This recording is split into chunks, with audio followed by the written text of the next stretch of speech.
Ma'am, please allow me to say it because it's a serious, serious reference. It's a serious reference made to me. It is a conversation between the honorable member and the President of France, about which I am not privy. However, I am referring here, and this can be verified. I am referring here, just as I've given you a copy of the agreement, I am referring here to a particular interview in which the honorable member has said to an Indian media house, I'm not naming the media house, that if the French, when it was asked, the French president, if commercial details about Rafale could be revealed, the question was asked, if the French president said, if the commercial details about Rafale could be revealed, Macron, he can go. The honorable member can say, the honorable member can say, the honorable member can say. Please listen to it. Now, no. Let her explain fully now. I'm sorry, yes. The honorable member could say about a conversation about which, oh, you're a very senior member, yeah, please. आप बोलिए.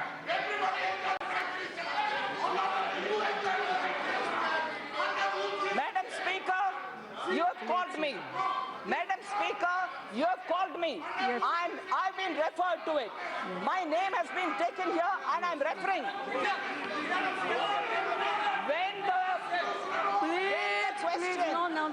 the question was asked, French president, if commercial details about Rafale could be revealed, the French president in that interview to an Indian media house has said, and this is what I've been very clearly taking from the inputs that I've received from my people, is you have these commercial agreements. This can be double checked with the media. You have these commercial agreements, and obviously, this is the French president's words. You have these commercial agreements, and obviously, you have competitors. Obviously, you have competitors, and we can't let them know details of the deal.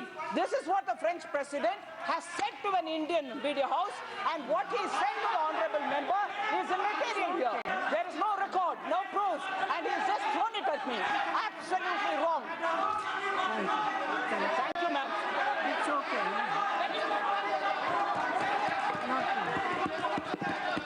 Not like this, I can't. I'm sorry.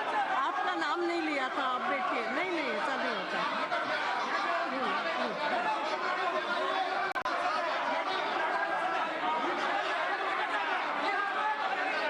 आप तो बैठ जाइए. नहीं, आपका कोई संबंध नहीं है. नहीं.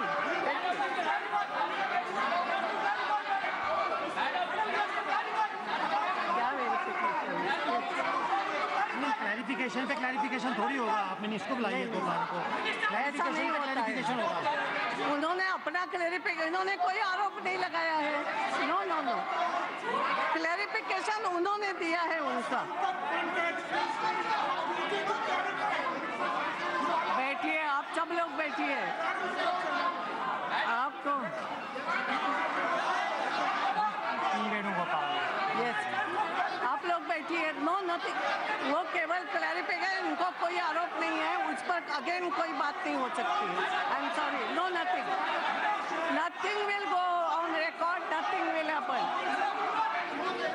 आपका नाम ही नहीं लिया था, क्यों बार बोलेंगे आप चीजें? I don't understand. This is not proper. आप अलग से भाषण कर सकते हो, आपके पास समय है. आप क्या बोलोगी? बोलिए. हाँ, बोलिए. आप केवल मुस्कुरा रही थी, बोला तो वो भी नहीं बोलना. मैडम देखिए, जब ये जो यहाँ पे मेरे बारे में मेरा नाम भी लिया, मुझे भी बोलने का मौका मिलना चाहिए. बोलो. मैडम, ये सांसद है, ये मुन्ना भाई का पप्पी झप्पी एरिया नहीं है. आप भी मत बोलो. इन्होंने बहुत लंबा चौड़ा भाषण दिया. पंजाब में जाके 70% बातें, आप बाकी बातें मत करो प्लीज. जानना चाहता है. सरकार ने मैडम भाषण नहीं दे रही बैठिए no nothing P Venugopal ji you start it P Venugopal no no no no clarification yes no clarification इसमें कोई आई एम सॉरी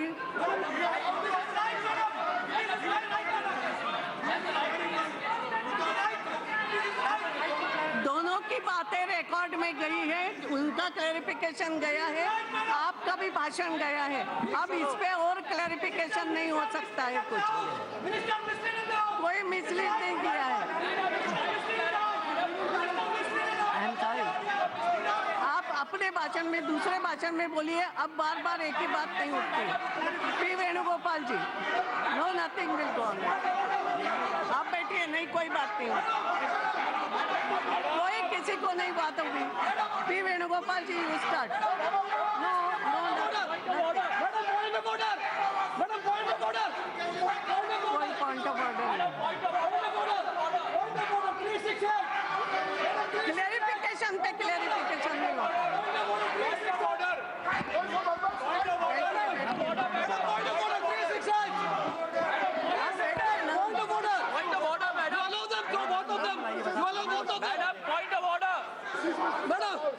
प्लीज देखिए ना, आपको भाषण करने का मौका मिलेगा तब आप बोलिए, ऐसा नहीं होता है।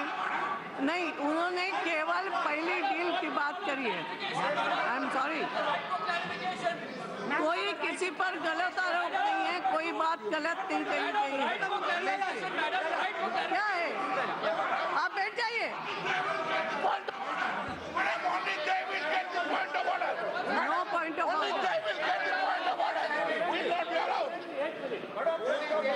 आई एम सॉरी, आप हर कोई चिल्लाएगा तो मैं किसी की नहीं सुन पाऊंगी। आपका क्या, हर एक का पॉइंट ऑफ ऑर्डर नहीं होता। आप बैठिए। हमने अखबारों में पढ़ा था कि राहुल गांधी जी, आप बैठिए। नहीं, मैंने आपको अलाउ नहीं किया है। I am not allowed you also. I am not allowed. I am not allowed you. Chandu Majra ji, बैठ जाइए, बैठ जाइए। आई एम सॉरी, प्लीज बैठिए।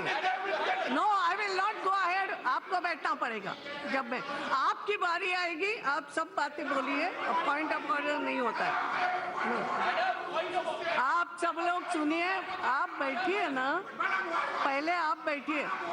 अच्छा, क्या है, क्या नंबर बोलो आप, क्या नंबर है? यस, हाँ, 368 क्या है, क्या है? Madam, kindly see, rule 368. If a minister quotes in the house a dispatch or other state paper which has not been presented to the house, the minister shall lay the relevant papers on trial, provided that the rule shall not apply to any documents which are stated by the minister to be such an attire that their production would be inconsistent with the public interest. Yes. Provided further that, why I mean, kindly read second proviso.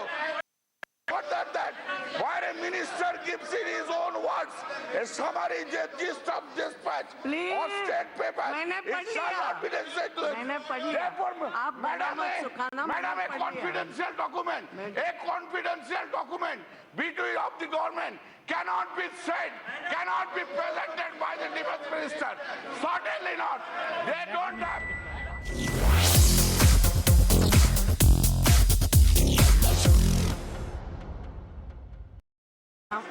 Nothing is going on record.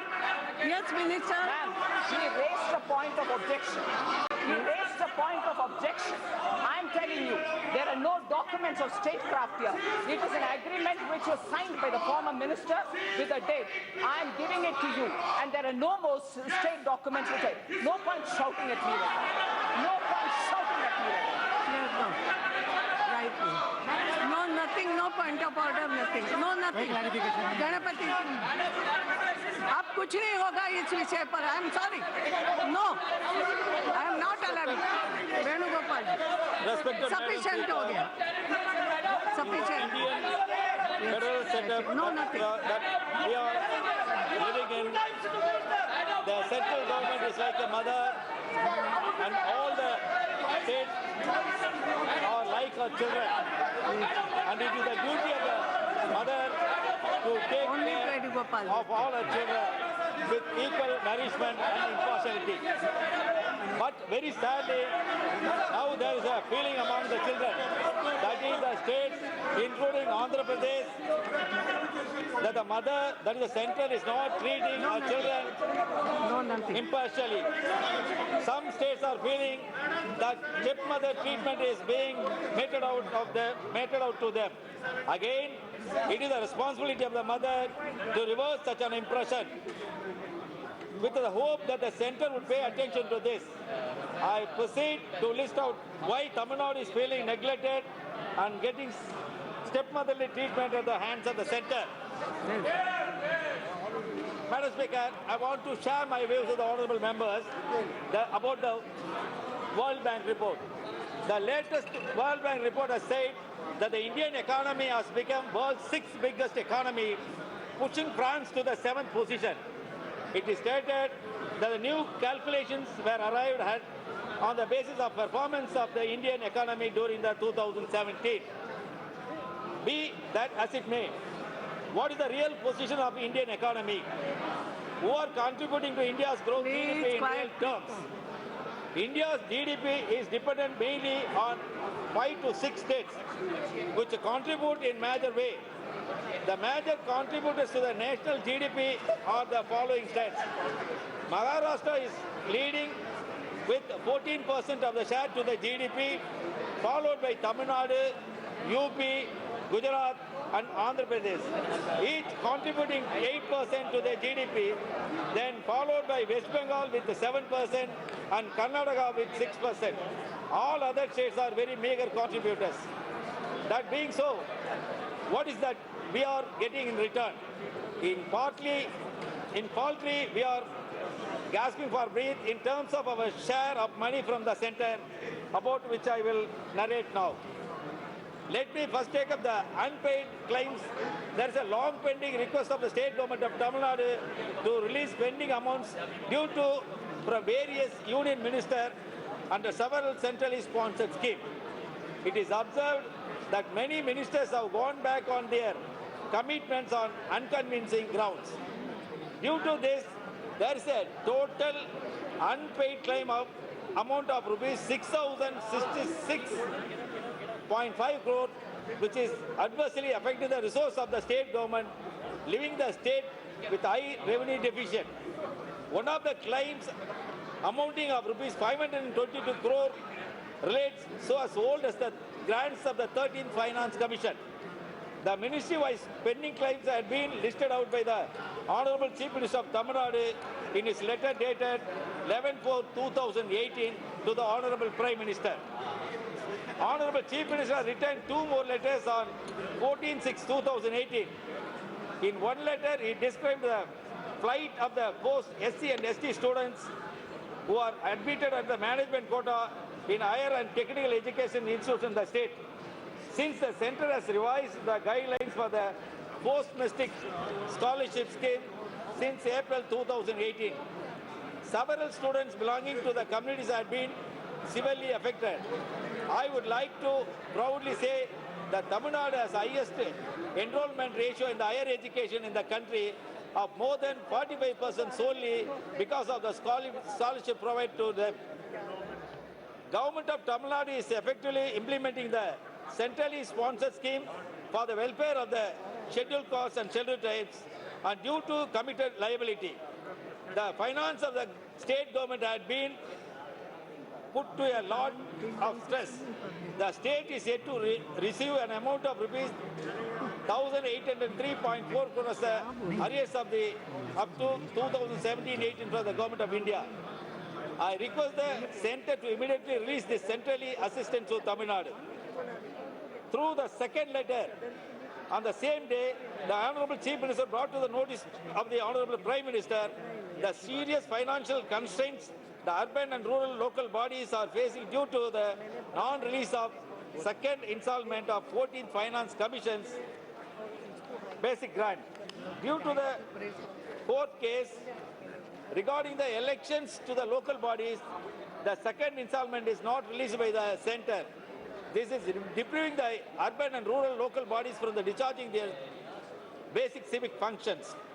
It is pertinent to point out here that the 14th Finance Commission did not say that the funds should be released only if the elections were held for urban and rural local bodies. Madam Speaker, hence I request the government to immediately release the second installment of basic grant of rupees 1,390 crore and the performance grant of rupees 560 crore to the urban and rural local bodies for the year 2017-18, and also the first installment of basic grant of rupees 1,608 crore for the year 2018-19. In the case of grants and in aid for implementing various centrally sponsored schemes, Tamil Nadu witnessed a huge downturn, which is not the case with other similarly placed states. Without going to how much other states got, I would like you to say Tamil Nadu had a shortfall of rupees 570 crore this year as a grants in aid from the center. Though the Union Finance Minister claims that the share is devolution of the central taxes has been increased to 42%. In reality, the effect has been neutralized by the reduction in the horizontal devolutionary share of central taxes from 4.969% to 4.023%. This is the highest erosion in share amongst all the states. Hence, the combined effect of Tamil Nadu's overall share in central taxes has increased only marginally from 1.59% to 1.69%. The 14th Finance Commission had adopted an unfair and unscientific formula which signal out a welfare state Tamil Nadu. We feel that Tamil Nadu has been penalized for the state's achievement in economic development and population control. The government of Tamil Nadu requested the center to provide an annual special grant of rupees 2,000 crore each year for the remaining period of the 14th Finance Commission, which is acceded to so far. I request the government to kindly consider and accede to this demand. Madam Speaker, due to the repeated punishment and unfair treatment meted out to Tamil Nadu by successive finance commissions for achieving higher growth, we requested a change in the terms of reference of the 15th Finance Commission so that the due weightage is given to the best performing states like Tamil Nadu. Coming to the GST, it has been implemented more than a year ago. The country has to understand the impact of implementation of the GST in India over the last 1 year. I would like to point out that Tamil Nadu has been one of the